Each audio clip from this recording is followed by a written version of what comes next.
തന്നെയാണ് കുറച്ചുകൂടി വിശദമായ രൂപത്തിൽ എന്റെ ക്ലാസ്സിൽ ഞാൻ പറഞ്ഞിട്ടുള്ളത്. അതായത് സക്കരിയ സുലാഹി ശിർക്ക് ചെയ്തിട്ടുണ്ട് എന്നോ, ഷിർക്കിലേക്ക് ജനങ്ങളെ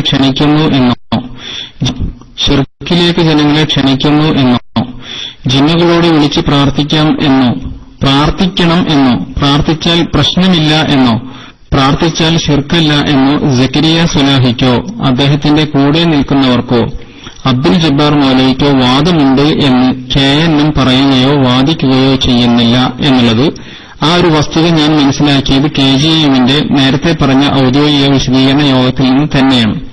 ഇതെന്റെ കണ്ടെത്തലല്ല.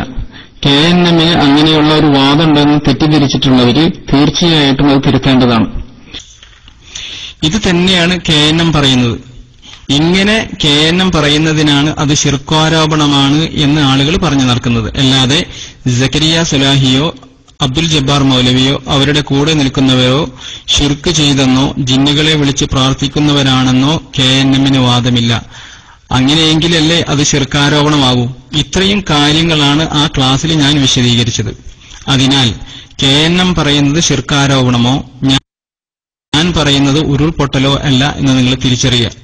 ഞാൻ ഈ ക്ലാസ് എടുത്ത ശേഷം എടമുട്ടം സലഫി മസ്ജിദിൽ ഇതേ കോളേജിൽ വെച്ച് തൃശൂർ ജില്ലയിലെ വിവിധ ഭാഗങ്ങളിൽ നിന്ന് വന്ന പ്രതിനിധികൾക്കും ഇതേപോലെ തന്നെ ക്ലാസ് എടുത്തി.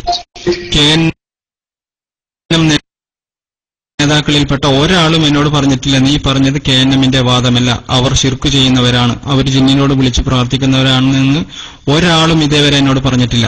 അബ്ദുറഹ്മാൻ സലഫിയാകട്ടെ മറ്റു നേതാക്കളാകട്ടെ ഇവരോടൊക്കെ ഞാൻ പേഴ്സണലി ഈ വിഷയം സംസാരിക്കുകയും ചെയ്തിട്ടുണ്ട്. മരുഭൂമി ചെന്നുപെട്ട ഒരു ജിന്നിനോട് ചോദിക്കാനുള്ള ഒരു കള്ള ഹദീസും പിടിച്ച് കള്ളത്തരം പറഞ്ഞ് മുവഹിദുകളെ ശിർക്കിലേക്ക് കൊണ്ടുപോവുകയാണോ? സക്കരിയ സുലാഹി ഷിർക്ക് ചെയ്തിട്ടുണ്ട് എന്നോ, ഷിർക്കിലേക്ക് ജനങ്ങളെ ക്ഷണിക്കുന്നു എന്നോ, ജിന്നുകളോട് വിളിച്ച് പ്രാർത്ഥിക്കണം എന്നോ, പ്രാർത്ഥിച്ചാൽ പ്രശ്നമില്ല എന്നോ, പ്രാർത്ഥിച്ചാൽ ഷിർക്കല്ല എന്നോ സക്കരിയ സുലാഹിക്കോ അദ്ദേഹത്തിന്റെ കൂടെ നിൽക്കുന്നവർക്കോ അബ്ദുൽ ജബ്ബാർ മൗലവിക്കോ വാദമുണ്ട് എന്ന് KNM പറയുകയോ വാദിക്കുകയോ ചെയ്യുന്നു. ഇതാണോ ഹദീസ് പണ്ഡിതന്മാരുടെ പണി? ഏത് ഹദീസാണോ നീ ഓതിയത്? ആരാണോ നിനക്ക് ഹദീസ് പഠിപ്പിച്ചു തന്നത്?